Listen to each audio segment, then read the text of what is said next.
Tes, tes, tes, tes, tes. Oke, baik. Assalamualaikum warahmatullahi wabarakatuh.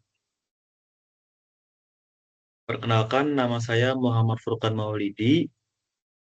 Saya berasal dari kelas manajemen proyek TIK IF 4701, GAP 01. Di sini saya akan mempresentasikan hasil tugas infografis mengenai manajemen proyek TIK.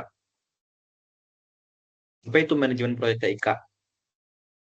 Manajemen proyek TIK itu adalah proses merencanakan, mengorganisasi, melaksanakan, dan mengendalikan kegiatan berbasis TIK agar tujuan proyek tercapai tepat waktu, sesuai anggaran, dan memenuhi kebutuhan stakeholder. Kemudian, eh, apa saja sih aspek perbedaan antara proyek dan juga operasional? Sini saya membagi menjadi 5 aspek. Yang pertama ada tujuan. Kalau proyek itu hasilnya unik dan juga biasanya di hasil akhirnya itu ada perubahan dari yang awalnya seperti ini menjadi seperti itu. Nah, sedangkan operasional itu biasanya kegiatan yang emang rutin dilakukan. Kemudian kalau dari durasi, aspek durasi, kalau yang proyek itu terbatas, jadi ada awal sama akhir. Setelah itu, di luar dari itu tidak ada proyek.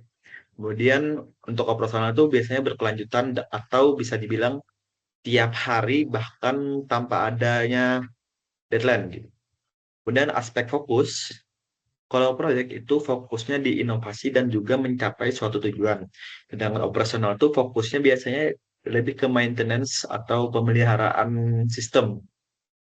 Kemudian di aspek resiko, kalau di proyek itu biasanya tinggi dan juga dinamis, sedangkan di operasional itu relatif stabil. Dan terakhir di aspek manajemen, itu proyek itu perlu rencana dan juga koordinasi lintas fungsi. Sedangkan di operasional itu terstruktur tetap, jadi tidak ada perubahan sama sekali. Nah, jenis proyek organisasi itu ada apa aja sih? Di sini ada 3. Yang pertama fungsional.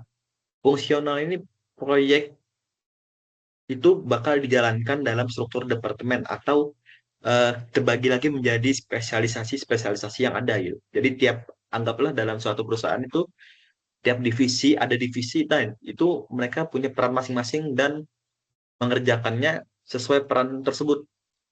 Kemudian yang kedua itu ada matriks. Nah, matriks ini kombinasi antara fungsional dan juga projectize. Projectize. Nah, di matriks ini ada 3 tipe, yaitu weak matrix atau PM-nya itu cuma di awal doang kayak apa ya? PM-nya itu cuma mengkoordinasi di awal. Kemudian balance matrix ini PM dan juga PM-nya punya kuasa dan juga ada tim yang membantu gitu. Nah, sedangkan yang ketiga itu ada strong matrix. Di sini PM yang bertanggung jawab sepenuhnya dan juga punya kuasa untuk memerintah tim-tim yang ada di bawahnya. Kemudian yang terakhir ada project task. Ini yang paling bagus ya, jenis proyek organisasi yang paling bagus. Jadi di jika ada proyek itu langsung ada divisi khusus yang menanganinya. Dan di situ PM punya kontrol penuh buat menghandle proyek tersebut. Nah, di sini ada proses manajemen proyek atau PMBOK framework atau 5 kelompok proses utama. Di sini ada initiating atau inisiasi gitu ya, eh, dengan menunjuk PM, kemudian menentukan tujuan, stakeholder, dan juga ruang lingkup awal. Kemudian yang kedua ada planning atau perencanaan. Di sini ada menyusun jadwal, biaya, sumber daya, resiko, dan juga komunikasi. Dan kemudian lanjutkan ke executing atau eksekusi. Sini ada melaksanakan rencana, mengordinasi tim, memastikan hasil tercapai, dan kemudian dilanjutkan dalam monitoring dan juga controlling. Di sini memantau kemajuan proyek, mengontrol jadwal, biaya, dan juga kualitas. Kemudian ada closing terakhir, yaitu menyelesaikan aktivitas, mendokumentasikan hasil, dan juga membubarkan tim. Nah, sertifikasi apa yang dibutuhkan untuk menjadi seorang manajemen proyek? Ini saya bagi menjadi dua, ada yang umum, ada yang khusus TIK ya. Jadi yang umum itu sertifikasi PMBOK atau PMP atau Project Management Profesional. Kemudian ada PRINCE2, Projects in Controller Environments. Kemudian ada CIPM atau Certified Associate in Project Management.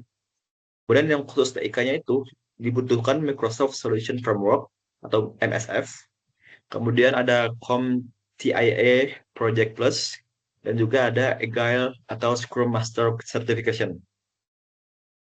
Nah, biasanya tools-tools yang digunakan oleh seorang manajemen proyek itu terbagi lagi. Ada manajemen untuk manajemen waktu dan tugas biasanya pakai Trello atau Asana atau ClickUp. Kemudian untuk perencanaan dan kolaborasi itu biasanya pakai Microsoft Project, Notion atau Jira. Kemudian untuk komunikasi dan monitoring itu biasanya pakai Slack, Google Workspace, dan juga GitHub. Dan ada aplikasi-aplikasi pendukung untuk teknisnya. Itu biasanya ada Gantt chart, network diagram, atau PEER atau CPM.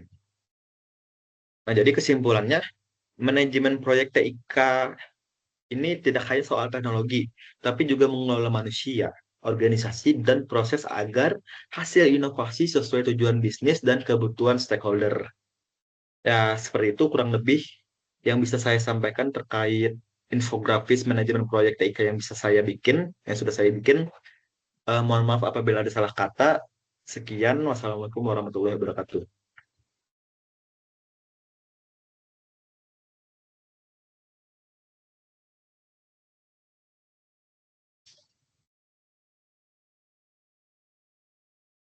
Stop.